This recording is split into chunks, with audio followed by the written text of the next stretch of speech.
Hello, everyone, and welcome to this session around 4 ways that can help you regain your mojo. As of the time that this goes out, it's the middle of the week, and that's often when we are maybe feeling like some of the tasks and goals that we've set aside for ourselves, the things we've kind of looked at doing, we kind of look back on and maybe are quite hard on ourselves. And so this is a very good time to kind of re-inject a bit of energy into the mojo. And I've got a few ways that we can look at doing that. But to start off, what I'd like to do is I would like to have an intention that we can hold for the session. And this one is going to be really, really important maybe for restarting your mojo, which is that you are inspiration.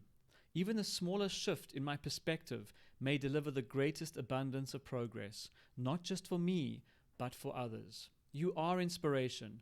The fact that we pitch up, we do our best. Sometimes we think it's not enough because of the messages in our head, but often when we check in with others, we will see that actually the kind of things that we are doing, a lot of people reflect on that and say, "Wow, you're doing okay." But sometimes we don't see that, and that's part of the secret sauce for today's session.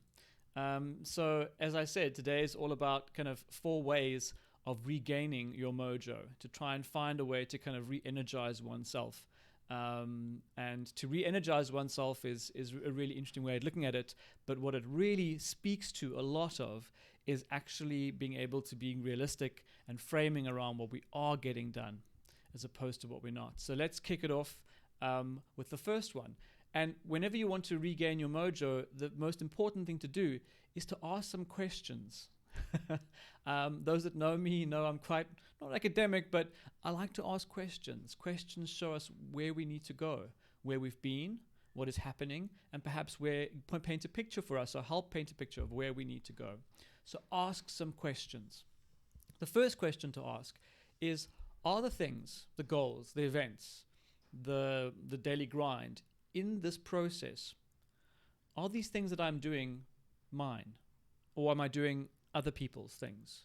Am I doing other people's goals, other people's tasks, other people's jobs, managing other people's emotional welfare?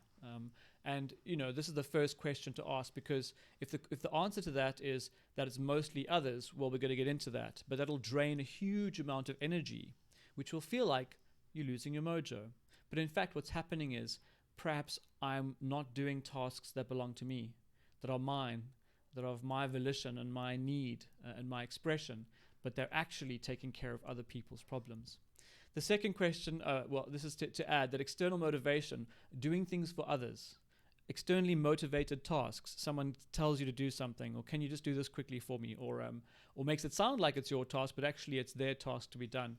When that happens, it uses up much more intrapsychic, energy of the mind than on tasks that are internally motivated. Internally motivated tasks are amazing because we can do them for hours and hours, but doing someone else's stuff drains us very, very quickly. And so the second question is, okay, so maybe there are my tasks and goals and objectives and desires, but do they stimulate me? Have they stimulated me? Is there a way that these things I've started doing, do they make me excited? Do the tasks, and some tasks are not exciting, I understand that, some tasks are quite mundane, but there should be some level of excitement and stimulus in some of the things we do. Otherwise, we're just on a treadmill. And this goes back to question number 1. Has someone else asked you to be on a treadmill that you don't want to be on? Or are you on a treadmill that you were happy to be on and it's one that you built? But if so, question 2 still persists. Are the things I'm doing every day, do they stimulate me? Do they fire me up? Because you can see if they don't, there would be a knock-on effect to the mojo. And the last question, and this is probably really, really important, because we can't avoid externally motivated tasks and externally motivated jobs and kind of processes. We sometimes have to do that. We're employed by companies, we're in families. Not all tasks are our own, for our own growth and desire and expression. Some tasks are external. And if that is the case, there is nothing more soul-destroying than when I don't actually see, but I don't have the skills or the support or the resources at hand for those skills. So it's a perfect storm. I might have external motivations to get things done, which would kind of dampen my spirit. They may not be stimulating. And then I also may not have even known. Maybe I don't even know that I don't have the skills for it. Maybe I just say, yes, I'll do it. Or yes, that's fine, I'll take care of it. But actually, I don't really have the skills and I need more support. And all of this goes around a certain social psychologist called Ford, or a researcher.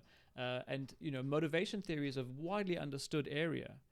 External motivations drain more energy, but we need to have the tools and support. So with these questions, you ask new questions. Which are my jobs? Which are my tasks? And which are other people's? Very important to distinguish. The second is, are they stimulating? And if they're not, how long can you do them for before they wear you down? And the last one is, do I have the tools and the skills to manage this task? So those are the questions, the first thing to do. The second tip I have for you is to shift the change scale. Now, this is interesting because under the conditions of a pandemic, for example, there's a lot of change, but it's not of our own making. The change has come externally. So when I say shift the change scale, what I'm saying here is that there is a certain amount of change external to us, and there is a certain amount of change that is internal. So we can refer to this as extrinsic change outside or intrinsic change. And the change that happens without our kind of will or desire or input, change that is affected outside of us, can be very stressful because we have to play catch up, we have to cope, we have to adapt. And when there's more and more of that extrinsic or external change, it can be quite stressful for us. Particularly, for example, the schools going back. What are the schedules? What are the new rules?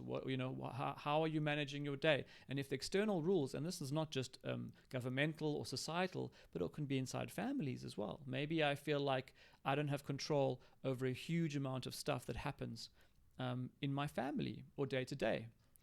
So what's important to know is it's very difficult for us to change the extrinsic. So external changes are poverty, socioeconomic inequality. These are quite difficult to change. They can be changed, but they are not one person can shift them.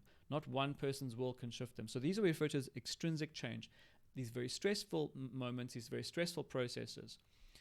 But we actually can't. We have to be able to accept that we can't really actually change those things, not on our own.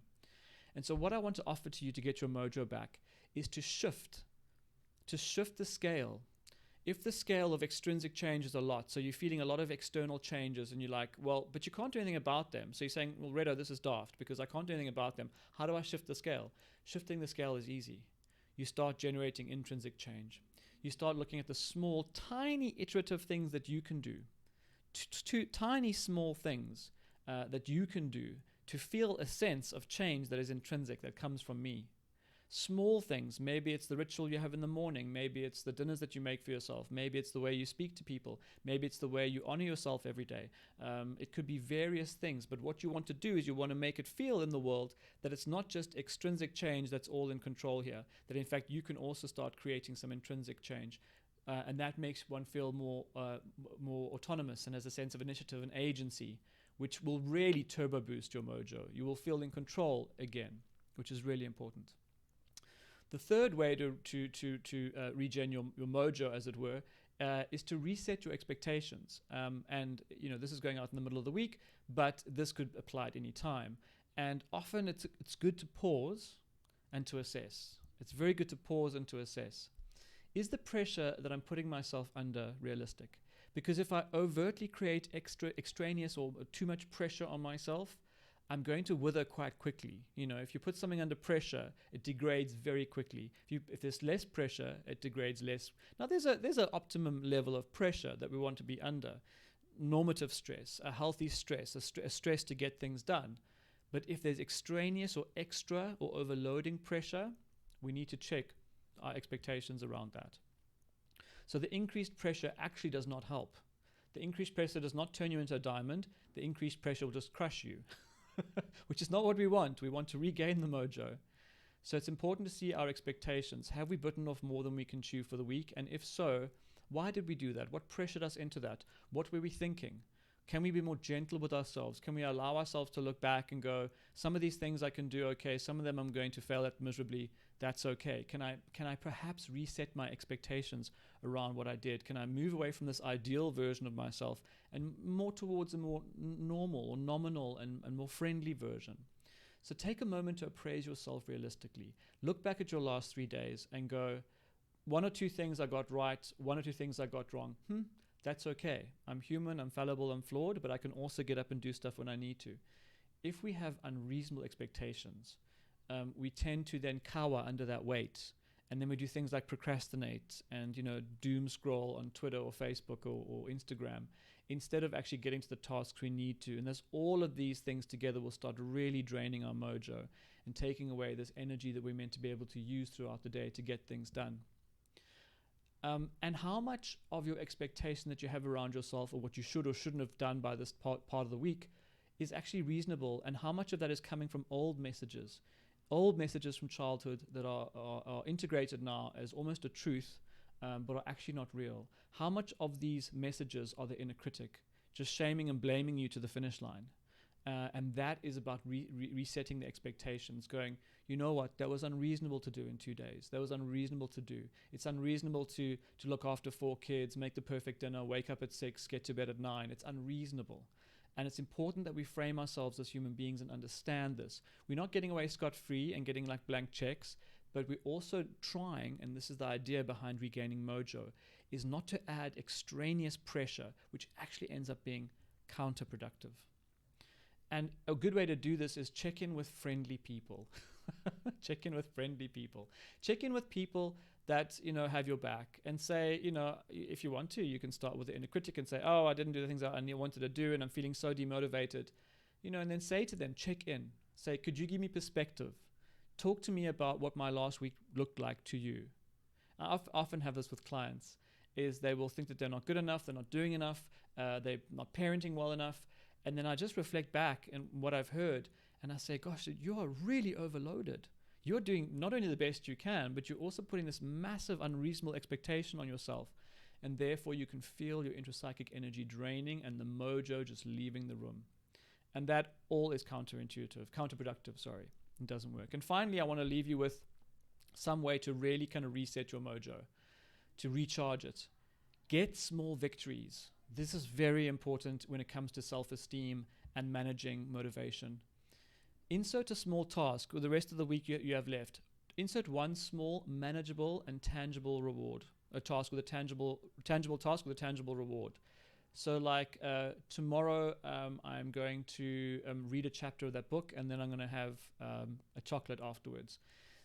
And it might seem very trite and very fun and simple and small, but the point is, when we're overloaded and we've lost our mojo and we've lost motivation, what is actually required is the relearning that we can get simple tasks done, and that they build a sense of self-esteem. So small victories, not these big Herculean tasks and goals and milestones completed, but small victories more often start building a very strong habit space and a very strong self-esteem base. So keep it simple, small victories. I want to wake up, at 7 tomorrow morning, and then if I do that, I'll reward myself with a cup of awesome Earl Grey or chai tea, and I'll make myself something fancy for breakfast, or whatever it might be.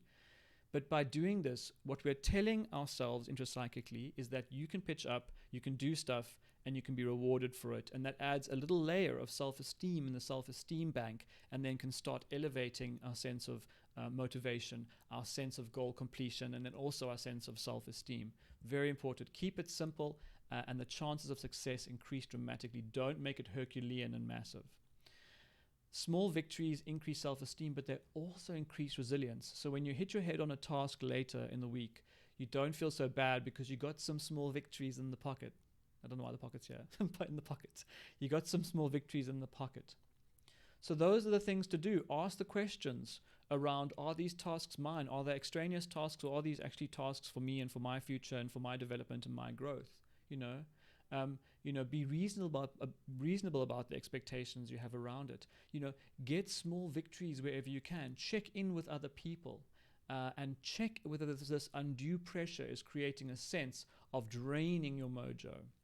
And most importantly, the small victories create that small, steady layer of small victories for yourself. And then the bigger tasks and the bigger goals will become actually much easier to do, because we will have resilience as part of that process. And all that's left for me to say is thank you for joining me for this quick little session. You are beautiful. Please be gentle with yourself and be gentle with others. Now, being gentle doesn't mean that you have to be nice. It just means that you have to be firm and have perspective, and have emotional responsibility. And usually that looks like being nice as well. But I hope to see you all soon. Here's to your mojo.